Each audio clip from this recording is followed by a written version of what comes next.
afternoon. My name is John Michael Turner. I currently reside in Burlington, Vermont. I served with Kilo Company, 3rd Battalion, 8th Marines as an automatic machine gunner. There's a term, once a Marine, always a Marine, but there's also the term, eat the apple, F the Corps. I don't work for you no more. That was John Michael Turner stripping his medals and ribbons from his chest and throwing them into the audience to the applause of attendees at Winter Soldier. Turner then went on to describe some of his time in Iraq. On April 18th, 2006, I had my first confirmed kill. This man was innocent. I don't know his name. I called him the Fat Man. He was walking back to his house, and I shot him in front of his friend and his father. The first round didn't kill him after I had hit him up here in his neck area. And afterwards he started screaming and looked right into my eyes.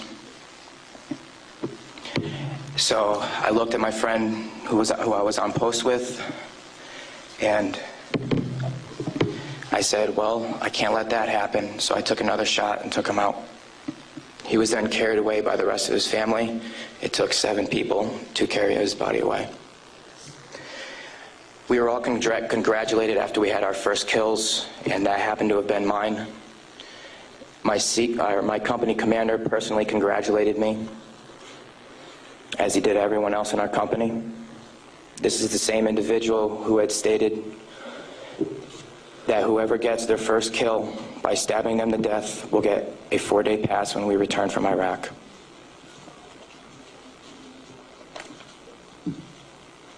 There's one incident where we got into a firefight just south of the government center, about 2,000 meters.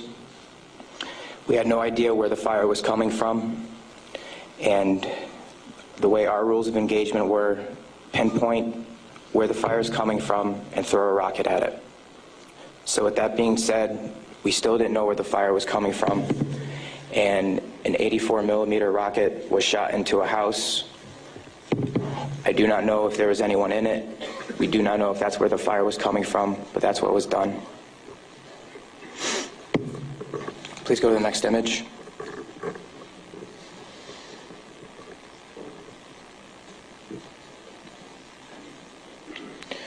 This man right here was my 3rd confirmed kill.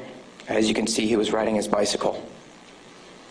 Later on in the day, we went ahead and we had CBS Laura Logan with us, but she was with the other squad.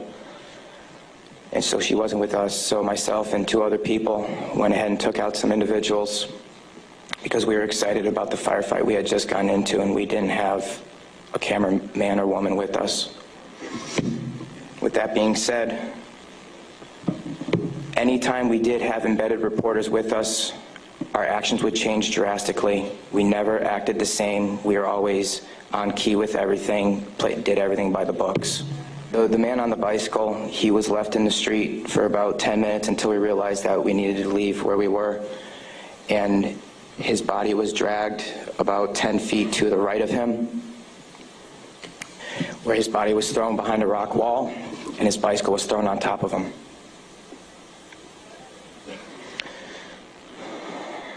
Another thing that we used to do a lot was recon by fire, where we would go ahead and try to start a firefight if we felt threatened in any way, shape, or form.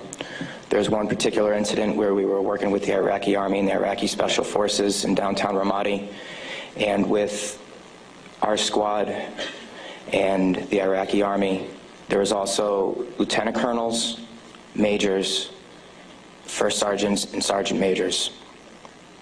Sorry, sergeants major. With that being said, the Iraqi Army would go into the house, kick in the doors, and then go ahead and shoot.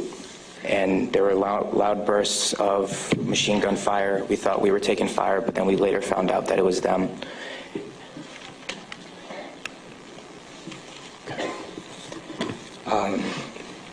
House raids. Because we were a grunt battalion, we were responsible for going on several patrols. A lot of the raids and patrols we did were at the night, around 3 o'clock in the morning, around there. And what we would do is just kick in the doors and terrorize the families. That was an image taken around 3 o'clock in the morning through night vision goggles. And that is the segregation of the women and children and the men. If the men of the household were giving us problems, we'd go ahead and take care of them any way we felt necessary, whether it be choking them or slamming their head against the walls. If you go back to that one picture, that was one man that wasn't taken, that was taken care of in a very bad way. Because of all the wiring that he had, it would be considered IED making material. On my wrist, there's Arabic for FU. I got that put on my wrist just 2 weeks before we went to Iraq because that was my choking hand. And anytime I felt the need to take out aggression, I would go ahead and use it. Please go to the next picture. Next. There's an instance of detainees and how they were treated in a nice manner. Next. That is the Fatimat Mosque minaret. As you can see, it is written with bullet holes and holes in the top of it. Those were from mortars. And the next video that I'm going to show you is a tank round that went into that minaret, where we weren't sure if we were taking fire or not.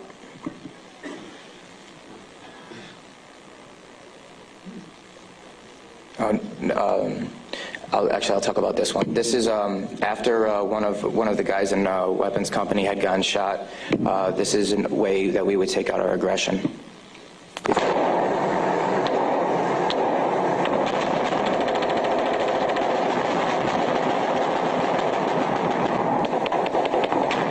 For those of you who don't know, it is illegal to shoot into a mosque unless you are taking fire from it. There was no fire that was taken from that mosque. It was shot into because we were angry. Can you please play the next video?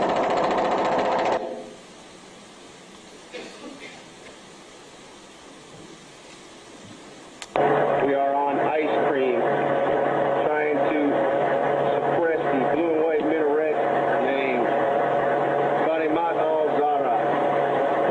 Hellraiser, Hellraiser, go ahead and take another tank around that building over, at that mosque door. Another round, Kilo 2. Oh! Yes! Next image. That, okay. With that being said, there's many more stories and incidents for me to talk about, although we don't have the time to. But this just goes to show you that that was the after effect of the tank round. This just goes to show you that everyone sitting up here has these stories. And there's been over 1 million troops that have gone in and out of Iraq. So the possibilities are endless. Next image, please. The reason I am doing this today is not only for myself and for the rest of society to hear, but it's for all those who can't be here to talk about the things that we went through, talk about the things that we did. Next image.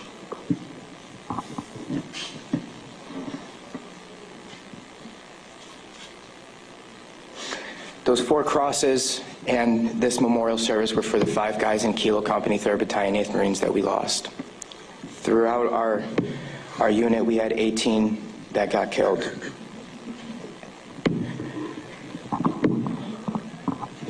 With that being said, that is my testimony. I just want to say that I am sorry for the hate and destruction that I've inflicted on innocent people. And I'm sorry for the hate and destruction that others have inflicted on innocent people. At one point, it was okay, but reality has shown that it is not, and that this is happening, and that until people hear about what is going on with this war, it will continue to happen and people will continue to die. I am sorry for the things that I did. I am no longer the monster that I once was. Thank you. Former Marine John Michael Turner fought with the 3rd Battalion, 8th Marines. The videos and photos the soldiers showed can be seen at our website, democracynow.org. This is